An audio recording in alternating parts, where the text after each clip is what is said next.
The SsangYong Rexton, an SUV that offers refinement, luxury, and decent performance. Yet we hardly see any of these on our roads. As far as SUVs are concerned, this is the best kept secret. One of the best kept secrets.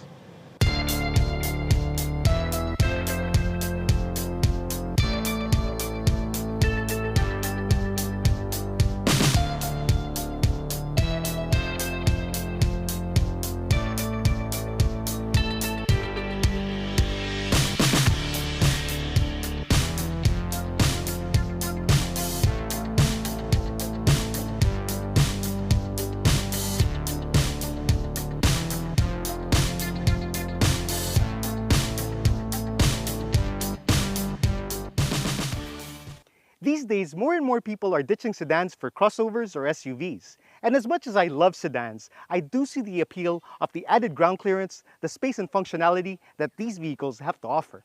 Now, if you're someone who wants to jump on that bandwagon, but you don't want to drive what everyone else is driving, then perhaps one of these vehicles is the perfect car for you. What we have here is a body-on-frame diesel versus a unibody with a gasoline engine. And depending on your preference, you may think that picking one is a no-brainer.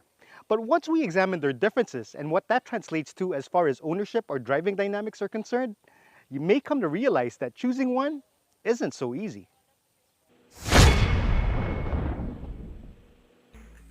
As a crossover, the CX-8 sports a cleaner look. Now, it may not be as brute or as rugged as the SsangYong Rexton, but there's definitely no shortage when it comes to pogi points. And the best part is, it's extremely well equipped. You get adaptive LED headlights with these gorgeous DRLs. Also standard are LED fog lamps, 19-inch wheels with 4-wheel disc brakes that come equipped with ABS, EBD, and Smart City brake support. You also get power folding side mirrors with blind spot monitoring. At the back, you get LED taillights and dual exhausts that are real. Opening this power liftgate reveals 209 liters of space with the third row seats up, and 775 liters of space with the seats folded. There's also this underfloor storage, which comes in pretty handy.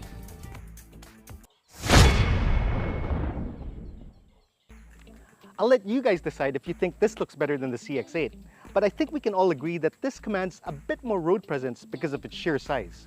Let me know what you think in the comment section. In terms of exterior equipment, there's no shortage of goodies here because you get HID headlights and LED DRLs. The fog lights are also LED and come with cornering lamps. You also get puddle lamps, and even the door handles are illuminated. The side mirrors are power folding and heated, and you get slightly bigger wheels because this rolls on 20s. At the back, you also get LED taillights, but unlike the CX-8, which has dual exhaust, here the exhausts are concealed.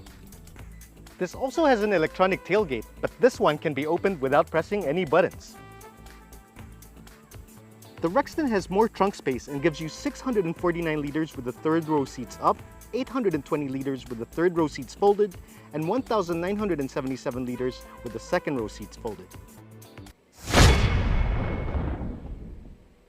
As far as premium interiors go, at this price point, the Mazda is hard to match.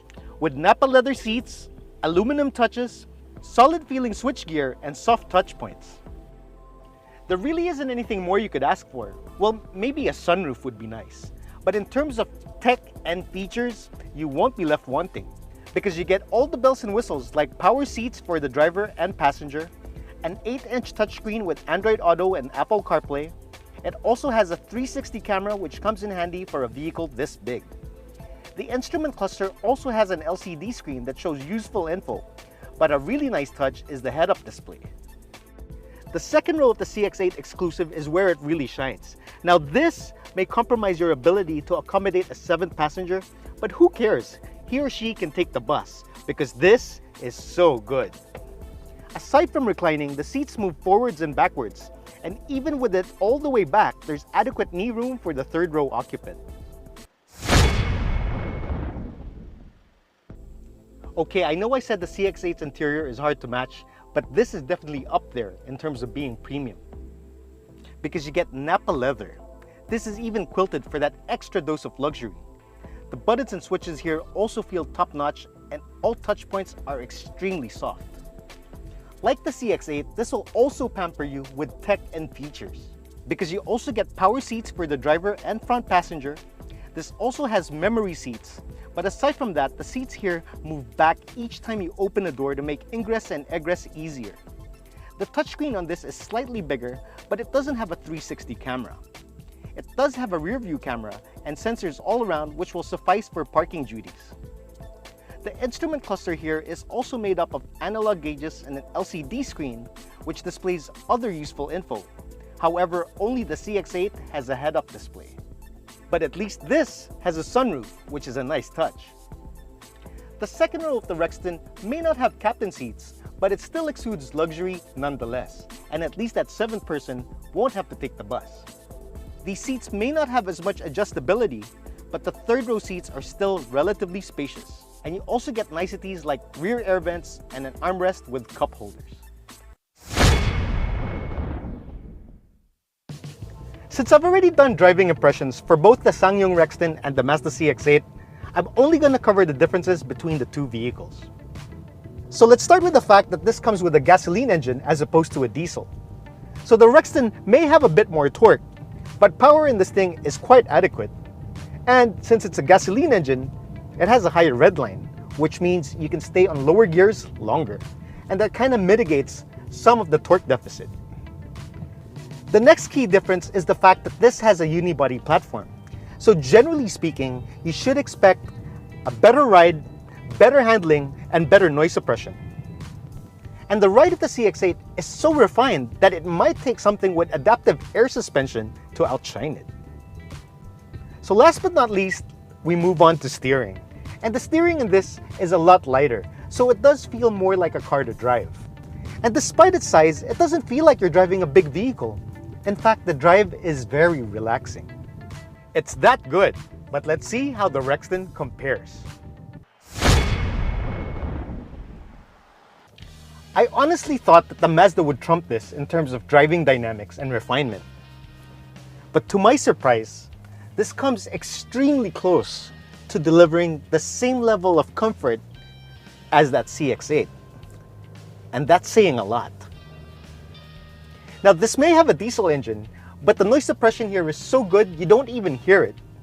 So you get the quietness of a gasoline engine with the benefit of having a lot of accessible torque.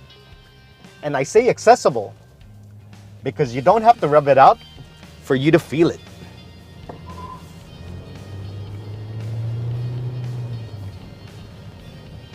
See what I mean?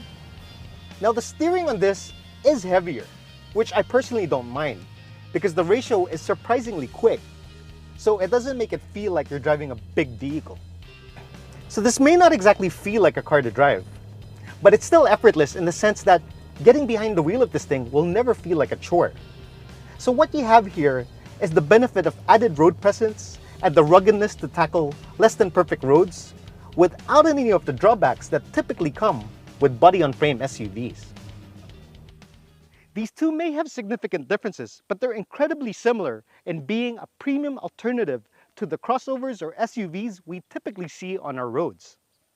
Whether you prioritize the capabilities or the ruggedness of a body-on-frame, or the handling and driving dynamics of a unibody is totally up to you. But since both these vehicles do a really good job in blurring the differences between the two, I think it's safe to say that what we have here is a delightful dilemma.